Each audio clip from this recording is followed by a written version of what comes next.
Patricia Langford walked through Dallas-Fort Worth International Airport, her designer suitcase rolling noiselessly behind her. She had taken this flight dozens of times, Dallas to Washington, first class only. Everything about the routine of air travel was familiar to her. Priority boarding, the chilled champagne, the serene hum of the first-class cabin. But this time, as she approached her assigned seat, 2A, her eyes locked on a black man already seated in 2B. He wore a sharp navy blue suit, his laptop open in front of him as he typed with practiced ease. There was something composed about him, focused. Patricia paused, just briefly, her steps faltering as a subtle disapproval tugged at her lips. She took her seat beside him, placing her tote bag down with a slight thud, her irritation barely concealed. First class, in her mind, came with expectation, comfort, exclusivity, predictability. And right now, something about this picture felt out of place to her. The man, Daniel Stokes, barely glanced her way. He remained immersed in whatever he was reviewing. The glow from the screen highlighted his high cheekbones and sharp jaw. Patricia sat straighter, adjusted the silk scarf around her neck, and let out a carefully measured sigh. She shifted her bag just enough to nudge his armrest. Nothing. She waited. Still no reaction. Leaning slightly toward him, she asked in a cordial tone, "Excuse me, are you sure you're in the right seat?" Daniel didn't look up. "Yes," he replied and continued typing. Patricia blinked and cleared her throat, scanning the cabin for a flight attendant. She caught the attention of Emily Jacobs, who was assisting a family a few rows ahead. With a slight raise of her hand, Patricia beckoned her over. Emily approached with a warm, practiced smile. "Is everything all right, ma'am?" Patricia laughed politely. "I believe there's been a little mix-up. I'm pretty sure this gentleman is in the wrong seat." Emily checked the tablet she held. "Actually, Mr. Stokes is correctly seated. Your ticket is for 2A and he's in 2B. "Oh," Patricia said, trying to keep her voice light. "That's odd. Are you sure?" "I just assumed." Emily nodded. "I'm sure, ma'am." With a forced smile, Patricia turned toward the window but inwardly seethed. Daniel resumed typing, oblivious or simply uninterested. The lack of engagement stoked her irritation further. She wasn't the sort to let things go, and she certainly wasn't the sort to suffer in silence. Moments later, she pressed the call button again. Emily returned. "Yes, ma'am."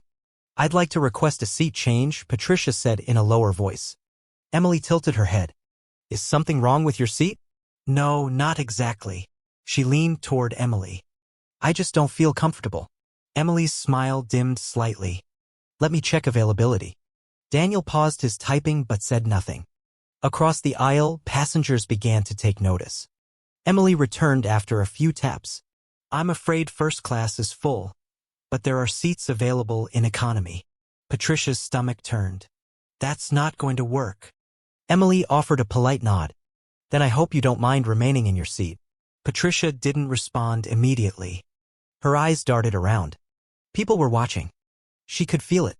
She pressed the call button again. Emily's smile had thinned. "Yes, ma'am." "I need to speak to someone in charge. I'm the lead flight attendant." "Then I want to speak to the pilot." Emily remained composed. "The pilot is preparing for takeoff." "I'm happy to assist." "I don't feel safe," Patricia whispered. The words dropped like a bomb.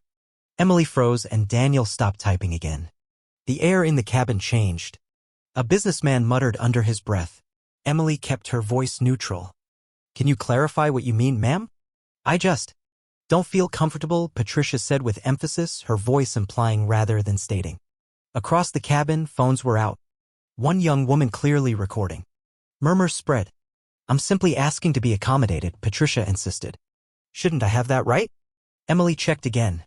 "There are 2 seats in economy." Patricia brightened slightly. "Perfect. He can take one." A hush spread through the cabin. Daniel closed his laptop and finally turned fully toward her. Emily's voice hardened. "Just to clarify, ma'am, you're asking me to move this passenger to economy because you don't want to sit next to him?" Patricia lifted her chin. "Yes." Emily folded her hands. "That won't be happening." "Excuse me?" "Mr.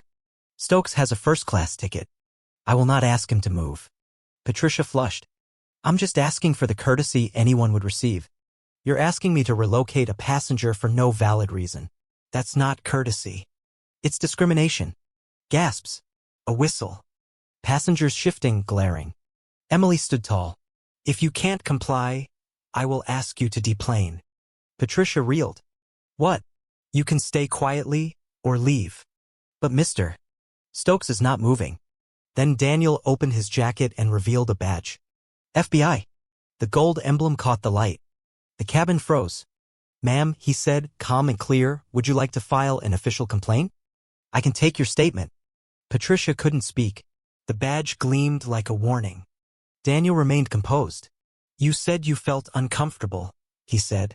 That's a serious allegation on a federal flight. Would you like to proceed? Patricia shook her head. No. He nodded and reopened his laptop. Passengers clapped quietly. A few cheered. The woman with the phone was still recording. Patricia felt her world unravel. Her phone buzzed. Then again. And again. She finally looked. Texts. Is this you?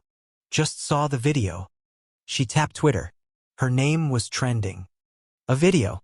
Racist woman tries to remove black man from first class. Turns out he's FBI. Tens of thousands of views. Climbing. Her heart pounded. She stared ahead, hoping it would disappear. It didn't. The flight landed in D.C. A baggage claim, cameras. Reporters. There she is. Patricia fled, throwing herself into a cab. Her phone rang again. Miss Langford, this is James Rollins, chair of the Marston Foundation. We need your resignation. But it's not a request. Statement goes out in the morning. Click. Her fingers trembled. Her name. Her legacy. Gone. Daniel? He probably never gave her another thought. For him, it was just another Tuesday. Patricia Langford walked through Dallas-Fort Worth International Airport, her designer suitcase rolling noiselessly behind her. She had taken this flight dozens of times, Dallas to Washington, first class only. Everything about the routine of air travel was familiar to her. Priority boarding, the chilled champagne, the serene hum of the first-class cabin. But this time, as she approached her assigned seat, 2A, her eyes locked on a black man already seated in 2B.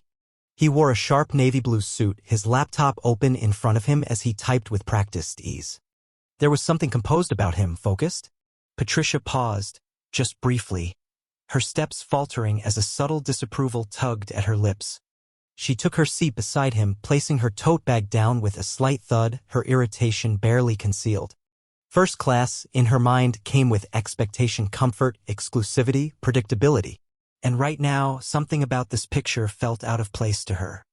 The man, Daniel Stokes, barely glanced her way. He remained immersed in whatever he was reviewing. The glow from the screen highlighted his high cheekbones and sharp jaw. Patricia sat straighter,